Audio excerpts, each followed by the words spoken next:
नमस्कार. आज आपल्या या स्वामी समर्थ यूट्यूब चॅनेलवर आपणा सर्वांचे खूप खूप स्वागत आहे. स्वामी भक्तांनो, तुम्हालाही कधी असे वाटले आहे का की अचानक एखादा सुगंध येतो, स्वामींचा फोटो वारंवार आपल्याला दिसतो, संकटाच्या वेळी मनातून भिवू नकोस, मी तुझ्या पाठीशी आहे, असे शब्द ऐकायला येतात किंवा कानावर पडतात. असं कधी तुम्हाला वाटलं आहे का हो? हे केवळ योगायोग नाहीत, हे संकेत आहेत. स्वामी समर्थांनी आपल्या भक्तांना दिलेले हे संकेत आहेत आणि अशाच काही संकेतांबद्दल आज आपण जाणून घेणार आहोत. शेवटपर्यंत नक्की पहा. श्री स्वामी समर्थ. जय जय स्वामी समर्थ.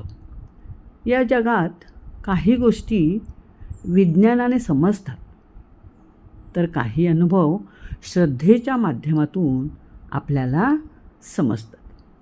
अनेक भक्तांना त्यांच्या जीवनात काही विलक्षण अनुभव येतात आणि ते त्यांना स्वामींच्या कृपेने येत असतात. आता प्रत्येकाचे अनुभव हे सारखेच असतील असे नाही. प्रत्येकाचे अनुभव हे त्याच्या श्रद्धेनुसार असणार आहेत किंवा त्याच्या वैयक्तिक श्रद्धेवर अवलंबून असणार आहेत. बघा, कधीकधी आपल्याला मोठ्या संकटात असतानासुद्धा अचानक शांत वाटतं. संकट तर मोठं असतं, पण अतिशय आपल्याला शांतता वाटते. जणू काही कोणीतरी आपल्याला आतून सांगत आहे की भिवू नकोस, आहे मी तुझ्यासोबत, काळजी करू नकोस, असं आपल्याला कोणीतरी सांगत आहेत असं आपल्याला वाटतं आणि आपण आतून अगदी शांत असतो, संयमाने वागत असतो. हा सुद्धा आपल्याला स्वामींनी दिलेला संकेतच आहे. दुसरं म्हणजे काही वेळ आपल्याला देवाच्या पूजेकडे किंवा अनेक देवाची जी कर्मं आहेत त्या कर्माकडे आपलं लक्ष लागतं. पूजा अर्चा, ग्रंथ वाचन, म्हणजे मनाला वाटतं की हे करावं, असं करावं, तसं करावं. हा सुद्धा आपल्याला मिळालेला वैयक्तिक संकेतच आहेत. म्हणजे आपली ओढ देवाकडे ओढली जाते किंवा देवाकडे असते, आपण ओढले जातो त्याच्याकडे. हा मोठा संकेत भक्ताला मिळत असतो. त्याचप्रमाणे कधीकधी आपल्याला वाटतं की आपण नामस्मरण करावे, स्वामींचे नाव घ्यावे किंवा जे आपले सद्गुरू असतील त्यांचे नामस्मरण करावे असं वाटतं. मग अशी ही इच्छा होणेसुद्धा काय आहे, आपल्या अंतर्मनातील आध्यात्मिक जागृतीचे एक संकेत आहे. त्याचप्रमाणे काही वेळेला बघा, काही आपलं काम अडतं किंवा आपल्याला काही अडचणी असतात.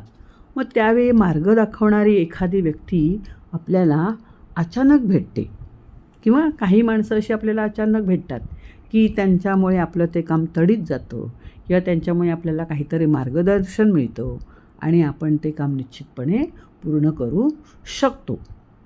काही वेळेला तर आपल्याला संकटातून मार्ग मिळतच नाही. मग अशा वेळी आपण खूप गांगरून जातो. आपल्या मनात अनेक मग प्रश्न निर्माण होतात आणि त्या प्रश्नातून आपल्याला अचानक उपाय सुचतो. मग हा चमत्कार मानायचा का? तर नाही, हा चमत्कार नाही, तर आपल्या मनाची शांतता वाढते आणि त्यामुळे विचारांना चालना मिळून आपण त्यावर उपाय सुचण्यासाठी आपल्याला एक मार्ग मिळतो किंवा आपण त्यावर उपाय शोधू शकतो आणि त्यामुळे आपण त्या अडचणीतून किंवा त्या समस्येतून बाहेर पडू शकतो. मग हा सुद्धा काही भक्तांना अनुभव आलेला असेल. मग हे आपली श्रद्धा असण्यामुळे आपल्याला हे संकेत मिळत असतात. मग हे आपल्या सद्गुरूंचे किंवा स्वामींचेच फळ आहे किंवा स्वामींनीच आपल्याला दिलेली कृपादृष्टी आहे असं म्हणायला काही हरकत नाही. म्हणजे हा सुद्धा एक संकेतच आहे. त्याचप्रमाणे जेव्हा आपल्या स्वतःच्या दुःखापेक्षा आपल्याला इतरांची दुःख ही जास्त वाटतात किंवा दुसऱ्याच्या दुःखात आपण मदत करावी, त्याला काहीतरी अडचण असेल तर त्याची ती अडचण दूर करावी, अशी आपल्या मनाला ओढ लागते. या आपण त्याच्याकडे ओढले जातो किंवा मदतीसाठी आपण धावून जातो. म्हणजेच आपल्या मनामध्ये सेवाभाव वाढतो. दुसऱ्याची सेवा करावी, दुसऱ्याला मदत करावी, दुसऱ्याच्या कामी यावं, अशा प्रकारची भावना आपल्या मनामध्ये वाढणे हा सुद्धा एक स्वामींनी दिलेला संकेतच आहे. हे महत्त्वाची गोष्ट म्हणजे काय आहे की स्वामी समर्थांचे संकेत शोधण्यासाठी आपण चमत्कारांच्या मागे धावण्याची गरज नाही, तर आपल्या मनामध्ये श्रद्धा वाढणे हाच खरा संकेत आहे. आपल्यातील काही वाईट सवयी असतील, आपल्यातले काही वाईट वागण्याचे गुण असतील, त्या आपल्याला नकोशा वाटणे किंवा त्या आपण सोडणे हा सुद्धा एक संकेतच आहे.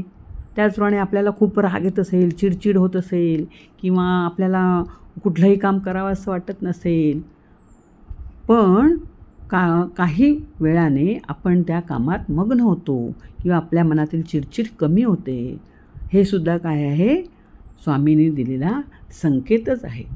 काही वेळेला आपल्या मनाचा अहंकार कमी होतो, आपल्यामध्ये प्रामाणिकपणा वाढतो आणि प्रामाणिकपणे दुसऱ्याला मदत करणे किंवा काही गोष्टी ज्या आहेत त्या प्रामाणिकपणाने करणे, अशा प्रकारची भावना आपल्या मनामध्ये जर निर्माण झाली तर निश्चितच समजावे की हे स्वामींचे संकेत आहे.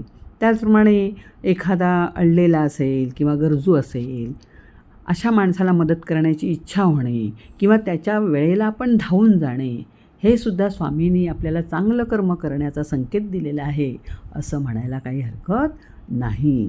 म्हणजेच आपण स्वामींच्या कृपेला पात्र आहोत असाच ह्यातून आपल्याला संकेत मिळतो. म्हणजे अचानक आपण एखाद्या गोष्टीकडे ओढले जातो किंवा अचानक आपल्याला ती गोष्ट करावीशी वाटते, म्हणजेच ती गोष्ट म्हणजे चांगली गोष्ट करावीशी वाटते, म्हणजेच आपण चांगल्या मार्गाने आहोत आणि आपल्याला हा स्वामींनीच संकेत दिलेला आहे असं म्हणायला काही हरकत नाही. म्हणजे स्वामी समर्थ किंवा आपली जी इष्टदेवता आहे किंवा आपले जे सद्गुरू आहेत ते आपल्याला निश्चितच संकेत देत असतात.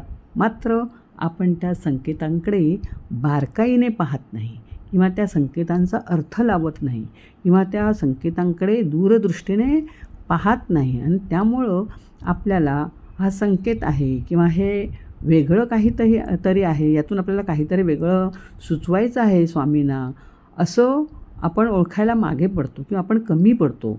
आपली विचारशक्ती कमी असते किंवा आपण त्याच्याकडे दुर्लक्ष करतो. तर असं न होता एखादी गोष्ट जर होत असेल तर त्या गोष्टीचा कार्यकारण भाव आपण ओळखायला शिकलं पाहिजे. नक्की काय असेल हे, याच्यामागे काय उद्देश असेल, यातून काय निर्माण होणार आहे, असे प्रश्नसुद्धा आपल्या मनाला पडले पाहिजेत. तरच आपल्याला त्यातून योग्य तो मार्ग आणि योग्य तो संकेत आपल्याला मिळू शकतो. स्वामी भक्त हो, आपण अनेकदा देवाकडे एखादा चमत्कार मागतो, पण कधीकधी सर्वात मोठा चमत्कार म्हणजे आपल्या विचारांमध्ये सकारात्मक बदल होणे हाच असतो. मग हा चमत्कार खरोखर संकेत आहे.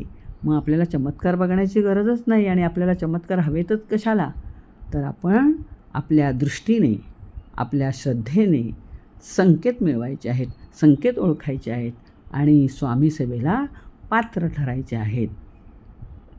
मग अशा प्रकारे आपल्या मनाला जर आपण चांगलं वळण लावलं आणि विचार करण्याची शक्ती आपल्यामध्ये निर्माण करण्याचा आपण प्रयत्न केला तर निश्चितच आपल्याला स्वामी संकेत ओळखता येऊ शकतात. तर आजपासून आपण चमत्कार शोधण्याऐवजी आपल्या मनातील बदलांकडे आपण लक्ष देऊया. रोज काही मिनिटे श्रद्धेने नामस्मरण करा, चांगली कर्मे करा आणि स्वामींवर विश्वास ठेवा.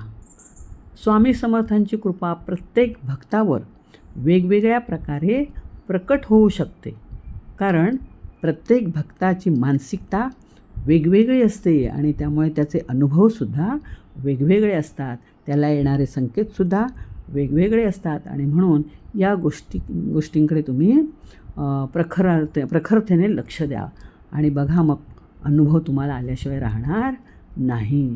चला तर मग शेवटी एकदा आपण सर्वांनी म्हणूया, अनंत कोटी ब्रह्मांड नायक राजाधिराज योगीराज अक्कलकोट निवासी श्री स्वामी समर्थ महाराज की जय. श्री स्वामी समर्थ. जय जय स्वामी समर्थ. माझा हा व्हिडिओ आपणास आवडल्यास नक्कीच लाईक करा, शेअर करा, सबस्क्राईब करा. धन्यवाद.